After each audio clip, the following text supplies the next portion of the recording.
సోదర ఉపాధ్యాయులు మరియు సభకు నా యొక్క నమస్కారం. అయితే ఈరోజు ఈ యొక్క తెలంగాణ ఉద్యమంలో చాలామంది పిల్లలు ఈ యొక్క తెలంగాణ ఆలస్యం కావడం వల్ల నిరాశ నిస్పృహలకు లోనై ఆత్మహత్యలకు గురవుతున్నారు.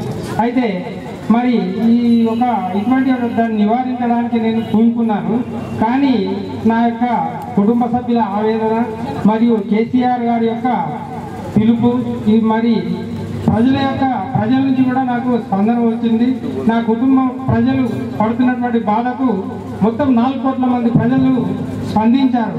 నాకు అదే చాలా స్పృహనిచ్చింది. అంతేకాకుండా మరి నా యొక్క జీవితాన్ని ఉదాహరణ చేసుకుని ఎవరైతే ఆత్మహత్య చేసుకోవాలనుకుంటున్నారో అటువంటి ఆలోచన దరిచేరనీయకండి.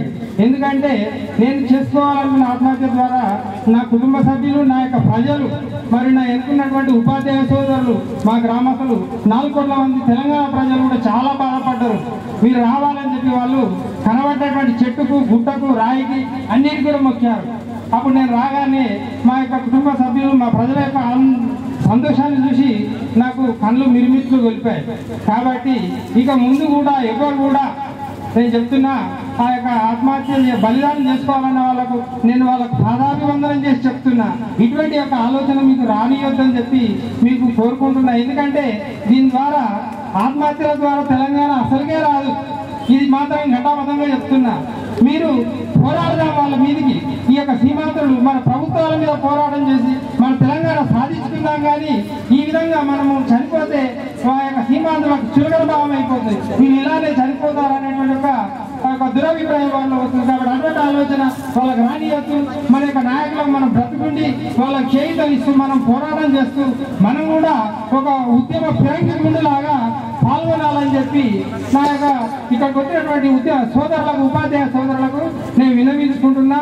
అంతేకాకుండా తెలంగాణ రావాలంటే మనము ఈ విధంగా ఇంట్లో కూర్చుంటే లేకుంటే మామూలుగా జనాల్లో తిరుగుతా కాదు. ఎక్కడ ఉద్యమం జరిగితే అక్కడ ముందుండి పోరాటం చేస్తే తప్పకుండా తెలంగాణ మనం సాధించి తీరుతాము.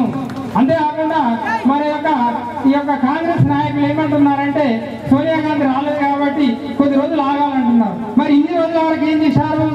సోనియా గాంధీ గారు ఇక్కడ ఉన్నప్పుడు ఏం చేశారు? ఏం చేయలేదు. అంతేకాకుండా మీరు ఏం చేయాలంటే బహుశా ఇక ఈ యొక్క నేను కోరుకున్నది ఏంటంటే ఇప్పటికైనా సరే ఈ యొక్క తెలంగాణ ఏర్పాటు నిర్ణయం ఎప్పుడో జరిగిపోయింది. దాన్ని అమలు చేయడమే మీ యొక్క ఉన్నటువంటి నాయకులు కృషి చేస్తే ఈ తెలంగాణ అనేది ఖచ్చితంగా వస్తుందని చెప్పి నేను సమాముఖంగా కోరుకుంటున్నాను. నాకు ఈ యొక్క అవకాశం ఇచ్చినందుకు అందరికీ ధన్యవాదాలు తెలుపుతూ ఈ యొక్క ఉపన్యాసాన్ని ముగిస్తున్నాను.